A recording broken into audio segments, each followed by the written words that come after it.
নমস্কার বন্ধুরা, আমরা গতকাল রাতে ট্রেনে উঠেছিলাম শিয়ালদার দিকে বেনারস যাওয়ার জন্য অমৃত ভারত এক্সপ্রেসে।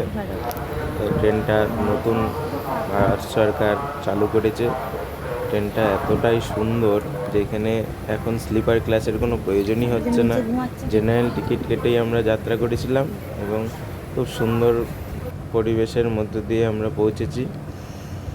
ট্রেনটা বর্তমানে 3 দিন চলছে।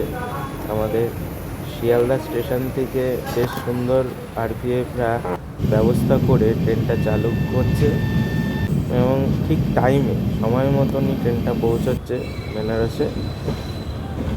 মাঝখানে খুব কম স্টপেজ থাকায় ট্রেনটার মধ্যে জেনারেল ক্লাসে খুব যে ভিড় হচ্ছে তাও না। আমরা জেনারেল ক্লাসে টিকিট কেটেছি কিন্তু সুন্দর স্লিপারের মতন করে বেনারসে পৌঁছাতে পেরেছি। এবারে আমরা বেনারসের বাইরে গিয়ে আমরা একটা হোটেল নেব। পরবর্তীকালে আমাদের বেনারস ঘোরার ভিডিওগুলো আপনারা এই চ্যানেলেই দেখতে পাবেন।